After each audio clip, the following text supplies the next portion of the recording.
Hello everyone, this is Marta. Welcome back, and today we're gonna be playing a little bit with this beautiful Slimline Spring Florals stamp set, which is a free gift from Simply Cards and Papercraft magazine from their issue 226. I'm gonna be using some watercolor technique to color my images, and for that I'm reaching for the watercolor paper. I do have this amazing huge pad from the GOLDLINE brand, which I've bought very cheaply. I'll give you a link down below if anyone is interested. This is not a professional watercolor paper, but it does the job. It's blend, it's that not get wrinkles, so I like to use it, especially if I know I will be adding some water to my images, so that's why I prefer to use the watercolor paper here.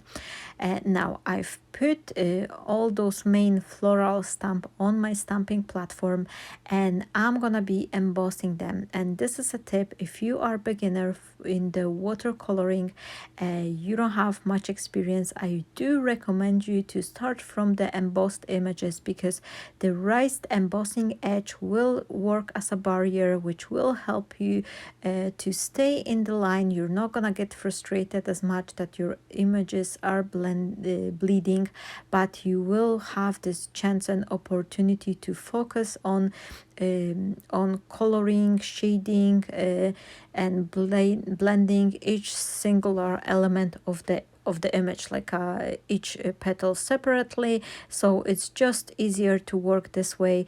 This has definitely helped me out, especially on the beginning. I am not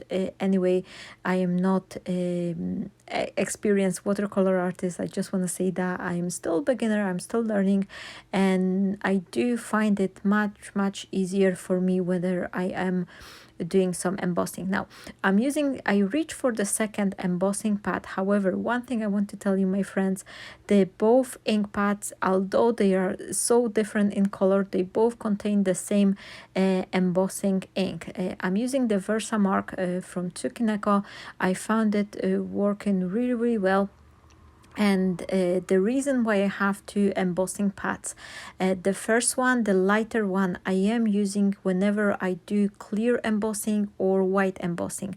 And the second one, this is my I would say working ink pad, which is for all that dirty work. Sometimes I do stamp images in the black ink, and then I follow it with the embossing ink. And whenever you don't clear your stamp image properly, they do stain the ink pad.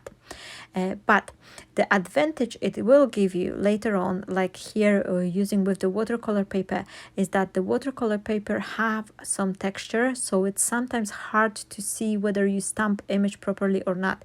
And having this a little bit dirty ink pad, it will give you a mark. So whenever I know, I will cover it up with the darker shade embossing powder, like gold, silver, any type of the color, and I don't have to worry about having the marks. I prefer to use that dirty pad, because this way, especially on the textural paper, I can see clearly that I've stamped my images properly. Here I am unpacking this new to me set of the watercolor markers, watercolor pens. These I've bought from Arteza. I am actually quite new to Arteza, I must say, my friends. I feel like I'm one of the last crafters who are joining the Arteza party. Everyone are talking about it. Many artists are using their products and create out of them. I didn't have opportunity, but the truth is that I already have lots of different supplies, and I'm trying to be reasonable. Obviously, I am buying some new products for testing here and there, but I'm trying to keep on balance. So before, I always had something else on my list. So finally, I go to the point when I've decided to invest a little bit more in the coloring pens and things to help me to do more stamping and coloring. So so I've bought these two. I actually bought the set which was the combined together the watercolor pens with the watercolor pencils, and they were on a really fantastic offer over the Christmas sale. So I was happy I've managed to get those. Now, to color my images, I am using this water brush. I am very gently, first I am just going over the image, making sure that I leave the wet surface, it not fully wet, it's a little bit damp, and then I add a drop of the color and just trying to blend it nicely. I recommend you, if you are starting, try to do a little bit lightweight. It's 10 times easier to go over it second time, but it's much harder to lift the color. It's not impossible because you can lift the color with the watercolor pens. However, when for the images like here, you see I do have some white spaces, and not everything is color border to border, because I think it gives it a nicer look whenever you have this nice blending towards the white tones. It just gives a lot more dimension than just a plain colored. So here, nothing really difficult. I've stamped my images twice on two pieces of the card, and now I will cut them out. For cutting my elements, I will be using a Brother's Cut and Cut machine, and my friends, I cannot recommend it enough. I know this is device, it's kind of on the pricey side.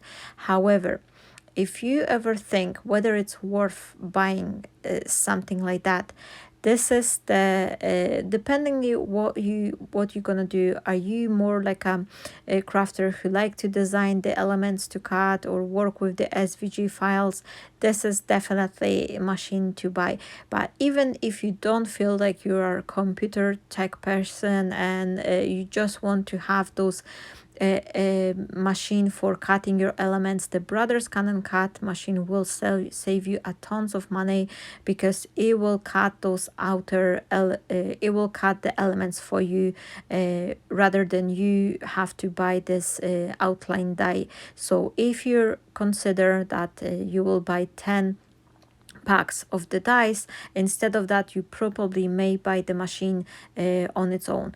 And the machine I have a very basic model. I have the CM300, which is their first machine ever, and even though they had few more upgrades, my machine is working fine, so I'm still keep using it, and I have it for 6 years, I think, or 5 at least. So it's definitely something which will work for you for many years, and probably save you tons, if not hundreds money, on your on your outline dies.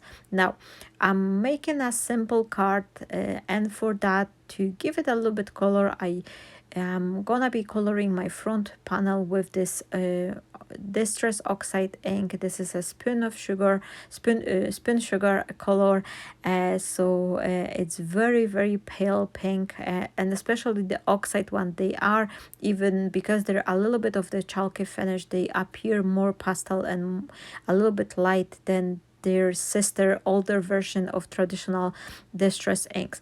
And I wanted to keep it white, but instead of it cutting another layer of the white circle, I just leave it. I've just tried to blend nicely, so I could have this impression of the circle being a little bit more whiter than the outside part of the panel. Now I am more or less trying to place my elements, so I know how my composition will look like, and this way I can position my stamp in the right place, so I'll know exactly it's not gonna be covered by any other images when I will be start gluing them down.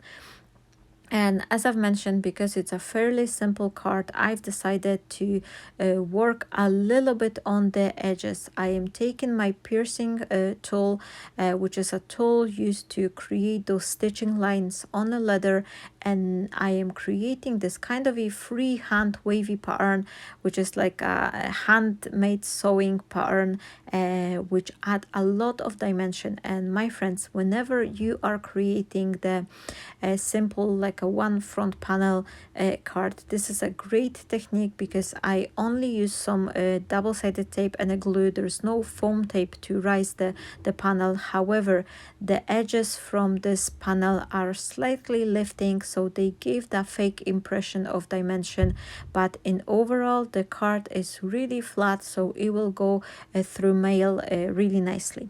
I'm gluing my flowers, and both of the flowers I actually trimmed them a little bit on the bottom just to make sure they will hide nicely in the circular frame. And this gold frame you can see here, I've cut it using the creative dies. I have two sets. These are scallop circle and inverted scallop circle, and then once you combine these two together, you are able to create this lovely wavy line to cut this nice frame. So I'm gluing my elements. The front flower, I think they're hyacinth. Please let me know in a comment if that's the right name for the flower. I'm using a drop, just a teeny tiny piece of the 1 millimeter thick foam tape to slightly rise it, to just give it that extra dimension without adding any extra bulkiness. I'm finishing off my card with some Nuvo drops, and it's basically ready. I hope you enjoyed this simple card idea. I will have few more cards because I have a bunch of elements, so definitely pop into my Facebook if you're curious to see what else I've created with these elements, and that will be my inspiration for today. Thank you so much, my friends. Oh, and the last thing, I wish to invite you to visit our blog hub, because together with my friends, we create some lovely inspiration with my own design paper, and there is a giveaway to go with the blog hub as well. Thank you so much for watching. I wish you all a wonderful day. Stay blessed. Bye-bye.